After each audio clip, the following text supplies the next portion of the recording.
What's up, Tweener heads? Welcome back to another Tweener head tennis video today here on our channel. And if you are new to the channel, hey, how's it going? My name's Phil, and this is where we get to talk about tennis in a more casual way for you guys to understand what's going on and off the court, as well as just having fun with the sport of tennis itself. Today, we are going to break down the men and women's singles draw for the 2020 Cincinnati tournament. Now, it's not really Cincinnati because it's being hosted in New York, but nevertheless, it's the Western Southern Open while being hosted in New York to create that bubble that we are having for the next 3 to 4 weeks, which includes the US Open after this tournament. Now, let's just get straight into it. Before I start anything, right before I started a live stream to kind of talk about what the draw was going to be like to get some live reactions from fans, two things happened. One, my internet is just terrible and I need to fix that somehow because no one could see me. And two, the draws were leaked. The draws were leaked on Twitter and nobody was really happy. So when the watch party for the Western Southern Open happened on Facebook, everyone was surprised and shocked to see the matchups that were really being announced were already announced probably 20-30 minutes ago before it started. So when you get mad at the social media people, just let them do their job. Just enjoy the watch party, I guess. If you don't want to watch it because you know the information, doesn't matter. This got leaked. What do you want to do? Like every other sports stuff gets leaked. But then you're going to complain about, oh, it's a surprise, it's a shock. What do you want from that? But let's get straight into the draws. Let's start with the men's draw first. So right now we're looking at the top half of the men's draw for the Western Southern Open. We got Novak Djokovic starting first as the #1 seed, who's going to be playing a qualifier, followed by the qualifier and Tommy Paul. Tommy Paul, who received the wild card into the Western Southern Open and the US Open. Great player. Go check out our interview with him. So Tommy Paul could face Novak Djokovic in the second round. That would be really entertaining to watch, to be honest.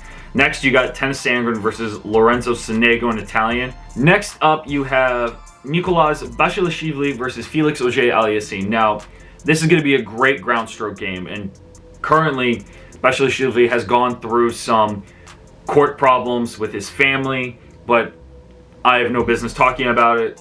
It's whatever. They deal with it. They deal with it. It's not my problem. Next, you have another Canadian versus a US Open champion, Marin Cilic. So Denis Shapovalov, the 12 seed, is going to be facing off Marin Cilic. I'm actually very glad that Shapo and Felix are not playing each other in the first round. That seemed to happen a lot last year, so I'm very glad that they're on the same side of the draw, but not playing each other within the first or second round, because that seems to happen a lot.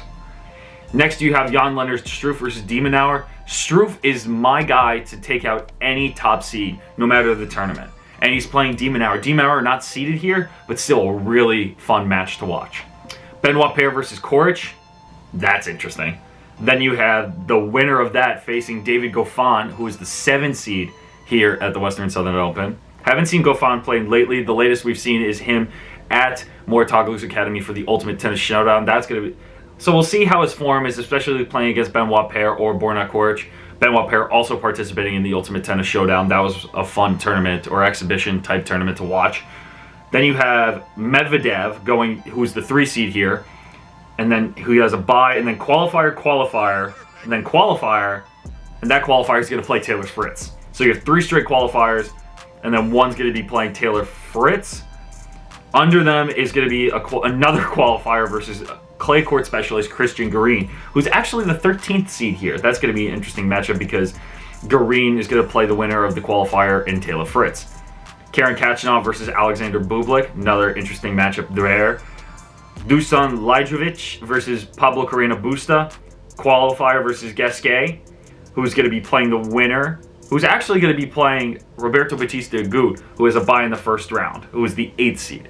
And that rounds off the top half of the men's singles draw. Now, looking at this draw, that top half, big matchups to watch out for. Shapo and Cilic, definitely. If Tommy Paul plays Djokovic, that's going to be a really good one to watch. Let's see. Khachanov and Bublik for me is also going to be interesting, just because of Bublik's flair and ability to play, and Khachanov's raw power from the baseline. That's going to be an interesting one. Now moving on to the bottom half of the draw, where we have Matteo Berrettini, the 6th seed, who has a bye, and then you have 2 qualifiers playing each other to face Berrettini in the second round. Then you have another qualifier, same thing, qualifier, Qualifiers facing Riley Opelka. The next matchup I love, Casper Ruud versus Diego Schwartzman. That's probably my favorite match to watch in the first round, to be honest. I just like both of their games. They're both good players. Love to see Schwartzman play. He's just so much fun to watch for his height and his ability to hit ground strokes. Unbelievable player. So that's going to be a very interesting one against the next-gen player, Casper Ruud. Then you have John Isner, the 16th seed, playing Hubert Hurkacz from Poland. Adrian Manarino versus John Millman. Solid players. Edmund versus Anderson. Anderson using his protected ranking to play the Western and Southern Open against the British player Kyle Edmund. Kyle Edmund has been playing some matches recently from Battle of the Brits, so his form is still up there. So it's going to be fun to see how well he plays in a Masters 1000 tournament after COVID and seeing different players from different countries. The winner of that is going to be playing the 4 seed, Stefanos Tsitsipas. So you have Berrettini and Tsitsipas in that quarter. That's going to be very interesting to watch. Moving down to Zverev, who has a bye. And then, why do they do this? Why do they do this? Why? Tiafoe versus Murray. Look, I like the matchup. I am excited about it. But I want to see Tiafoe succeed.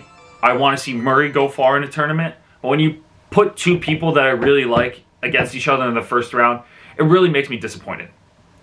And very sad. So, both of them are wild cards. And I'm surprised they put both wild cards against each other in the first round. Randomly selected. Sam Querrey faces off against Canadian Milos Raonic. That's a big serve match right there. We actually just talked to Sam Querrey's... We actually have an upcoming interview with Sam Querrey's coach and Steve Johnson's coach, Peter Smith. So stay tuned for that next week. We also have Daniel Evans versus Rublev. Ooh, that's going to be a good one. Rublev, the 10 seed, versus Daniel Evans. That's going to be really fun to watch. 14th seed, Grigor Dimitrov versus Ugo Humbert. Following that, and then qualifier versus another qualifier. Filip Krajinovic from Serbia is going to be facing a qualifier. And then you round it off with Dominic Thiem as the 2 seed here for the Cincinnati Open. Bottom half looks good. Matches to watch in the first round, Tiafoe Murray, Daniel Evans versus Rublev, and probably, yes, and Casper Ruud, Diego Schwartzman. I almost completely forgot about that, and I am very excited for that one. So, if I was to do predictions right now for the men's side, I'm going to go with, I would like to see Medvedev return to his form that he had last year during the summer. So, Medvedev would be a really fun one to watch win, again, back-to-back titles for Cincinnati. It's going to be interesting to see how well some of these players are playing after quarantine and not playing matches as much as they were during a full schedule. Because Tsitsipas and Berrettini have been playing, a lot of these players have been playing exhibitions. Thiem has, Tsitsipas, Berrettini, who else? A lot of them have been. So it's going to be interesting to see who wins it. From the bottom half, I think Tsitsipas... dark horse, I'm going to go Schwartzman. Because he's going to be playing Opelka in the next round. So it would be interesting to see how he utilizes his size and his ground strokes to his advantage, playing a big server if he beats Casper Ruud. So I'm going to pick, if I was to pick a winner out of this, I would, the safe bet is Djokovic. My dark horse is Riley Opelka. Bust, Dimitrov has been too easy this year. Maybe Garin, because he's not a favorite on hardcourt and he's the 13th seed. Maybe even Taylor Fritz will make a deep run too. So that would be interesting. So Djokovic is the safe bet, dark horse. Riley Opelka, Taylor Fritz, or one non-American would be Khachanov. Dark horse I can't really say for Khachanov, but those three I'm picking. So those are my predictions for the men's singles draw of the Western and Southern Open 2020.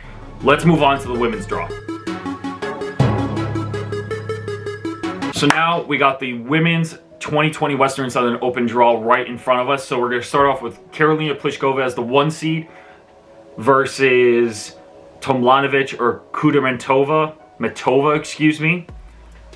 Then we have Sevastova versus Landanovic, Peterson versus Mertens, Risk versus Anisimova. Anisimova should be interesting because I think Anisimova can take out Risk in that first round matchup. Definitely watch out for her. Then you have Jennifer Brady, who is the reigning Lexington Open champion, which she did a great job playing in that tournament. She did such a great job to win her maiden WTA title. She's going to be facing off against wild card Kim Clijsters. That's a tough first round draw, but it should be a good test for both of them. Kim Clijsters facing off against a hot start Jennifer Brady, who won her first WTA title just last week, and Jennifer Brady playing a Grand Slam champion Kim Clijsters. So we should see. And Kim Clijsters had an unbelievable World Team Tennis debut for her comeback. So that's going to be interesting. Then you have 2 qualifiers, and then those 2 qualifiers are going to be playing, one of the 2 qualifiers are going to be playing Arina Sabalenka. That's going to be interesting. That's an interesting top quarter. I like that quarter a lot. A lot of talent, a lot of young talent as well. Now moving on to the bottom half of the first half of the draw, you have Naomi Osaka, who has a bye that's going to be playing the winner of Caroline Muchova versus the qualifier. Muchova, great young Czech Republic player, very good from the baseline. Then you have Heather Watson versus Bernarda Pera, 2 very good players. Venus Williams, wild card entry against Diana Yastremska. That's going to be interesting to see.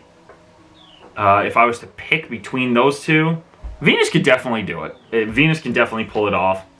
Yastremska could also do it.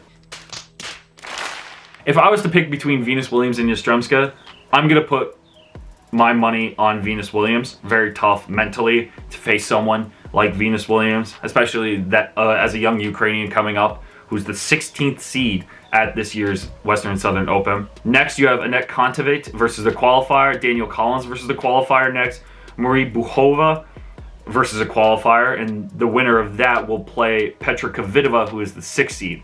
So the top half looks solid. I do like the top quarter better than the bottom quarter in terms of the amount of overall talent, but everyone has talent here. In terms of the top half of the draw, I think Sabalenka, if she's playing well, will do really well. Anisimova is definitely the dark horse of the top half, in my opinion. Jennifer Brady, I would like to see her continue her amazing run this year after winning her first title. And then Kvitova versus hopefully Buskova in the second round. Then Kontaveit was on a roll, runner-up at this year's Palermo Open. So that's a very interesting top half of the draw. Starting with the bottom half of the women's draw, we have Johanna Konta as the 8th seed, who has a bye in the first round. She would play the winner of Katerina Siniakova versus a qualifier. Check out our interview with Siniakova in the description below. Then you have Magda Linette from Poland playing a qualifier. Then another qualifier versus Marketa Vondrasova, a finalist at last year's French Open, I believe.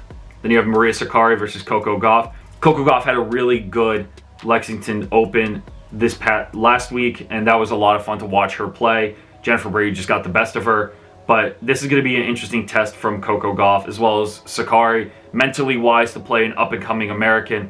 Sakkari has had trouble keeping that mental toughness firm and stable sometimes, so playing a young American like Coco Gauff, who's on the rise, who's already in the top 50, has so much publicity behind her too. It's going to be a very interesting matchup. I like that. Then you have Putintseva versus Zhang. Then a qualifier versus Van Uytvanck. I'm so sorry if I'm pronouncing that wrong. And then you have Serena Williams, who rounds it off as the 3 seed, who has a bye in the first round. So Coco Gauff would play Serena Williams in the 3rd round.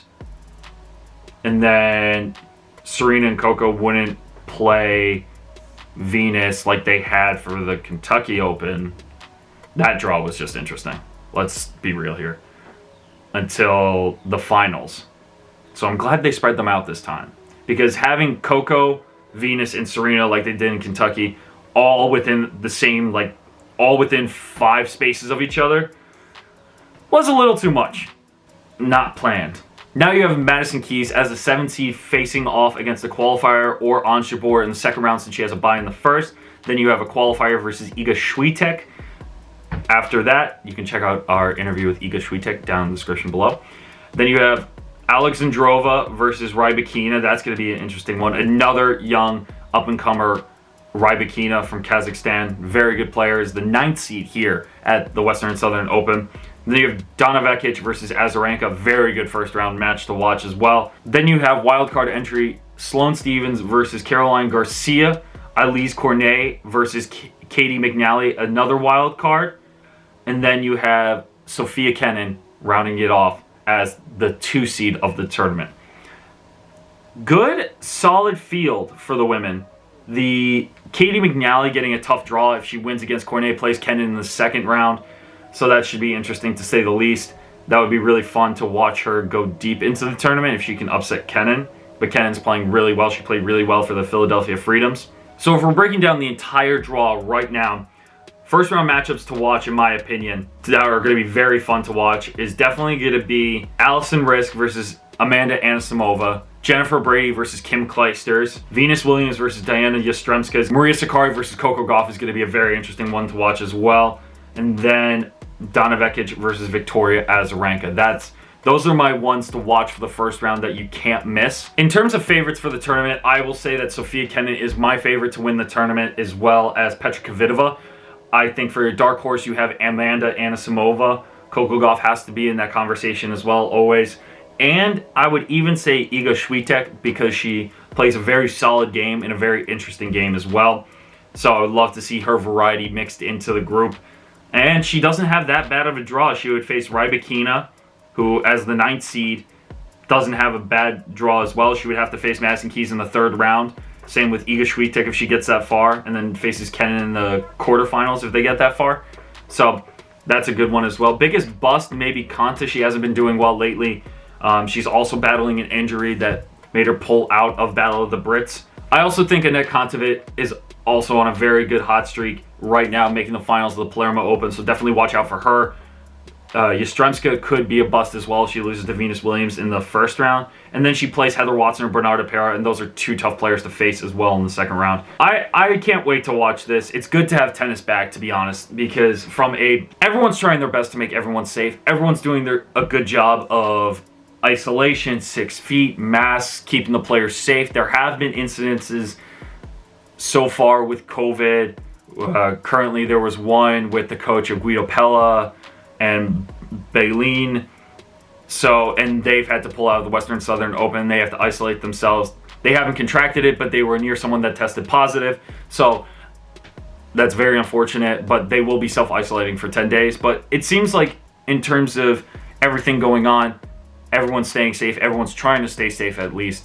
And everything seems to be going smoothly so far. So I'm just happy that tennis is finally back.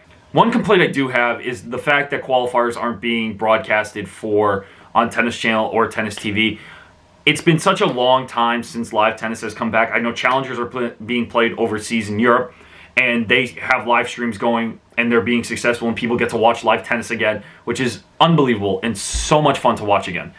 But we have good talent in qualifiers. We have very good talent in qualifiers, and yet not one broadcaster wants to jump on the opportunity and say, hey, let's give these guys airtime. Let's show people what these players have to offer.